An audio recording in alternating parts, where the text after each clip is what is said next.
Scalar और vector quantity क्या होती है इसको हम समझेंगे आज वाली वीडियो में। बहुत ज्यादा कंफ्यूजन टॉपिक रहता है क्लास 9th के बच्चों के लिए और आने वाले समय के लिए भी, बाद में भी। तो सबसे पहले ये ध्यान रखो, एस से स्केलर, एस से स्पीड, दोनों जो है, स्पीड जो होती है वो स्केलर क्वांटिटी होती है और वी से वेलोसिटी, वी से जो है आपका वेक्टर, तो वेलोसिटी जो होती है वो वेक्टर क्वांटिटी होती है। अब हम समझते हैं, जैसे सबसे पहले आप स्केलर जो होता है, स्केलर में क्या होता है, डायरेक्शन नहीं होती है, सिर्फ मैग्नीट्यूड होता है। मैग्नीट्यूड का मतलब होता है नंबर।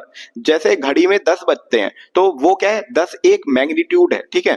और जैसे आप यहाँ से जो है दिल्ली गए हैं 62 किलोमीटर, 62 किलोमीटर, तो वो भी एक नंबर है, यानी कि स्केलर क्वांटिटी में नंबर होता है और डायरेक्शन नहीं होती है, ठीक है। अब सरल भाषा में आप समझो कि जैसे मैंने क्या करा है कि वेक्टर क्वांटिटी को समझो आप और वेलोसिटी को समझो, ठीक है। जैसे मैंने मोटरसाइकिल चलाई तो कई सारे राउंड लूंगा, मैं मुड़ूंगा तो वो क्या हो गई, हमारी स्पीड हो गई, ठीक है।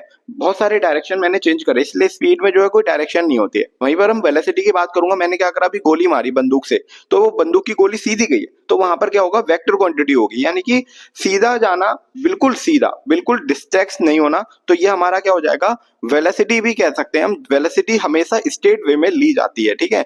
दूसरा हम कह सकते हैं जो डिस्प्लेसमेंट होती है, जिसे हम शॉर्टेस्ट डिस्टेंस कहते हैं, वो भी हमारा शॉर्टेस्ट पाथ को कहते हैं, सीधे सीधे जाती है। तो ये भी हमारी डिस्प्लेसमेंट जो है वो भी आपकी वेक्टर क्वांटिटी है। वहीं पर जो डिस्टेंस होती है वो स्केलर क्वांटिटी है, क्योंकि भाई आप अगर अपने घर से मेरे घर पे भी आते हैं तो बहुत सारी डायरेक्शन आप बदलेंगे, ठीक है, कभी लेफ्ट कभी राइट, तो इसलिए वो स्केलर क्वांटिटी हो जाती है।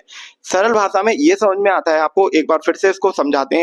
स्केलर क्वांटिटी जिसमें जो है आपका मैग्नीट्यूड तो होता है लेकिन डायरेक्शन नहीं होती। वहीं पर वेक्टर क्वांटिटी में डायरेक्शन भी होता है और मैग्नीट्यूड भी होता है, ठीक है, दोनों चीजें होती हैं वेक्टर क्वांटिटी में। तो उम्मीद करता हूं आपको ये वीडियो समझ में आई होगी। अगर समझ में आई है तो वीडियो को लाइक करें और समझ में नहीं आई है तो वीडियो को डिसलाइक करें। धन्यवाद।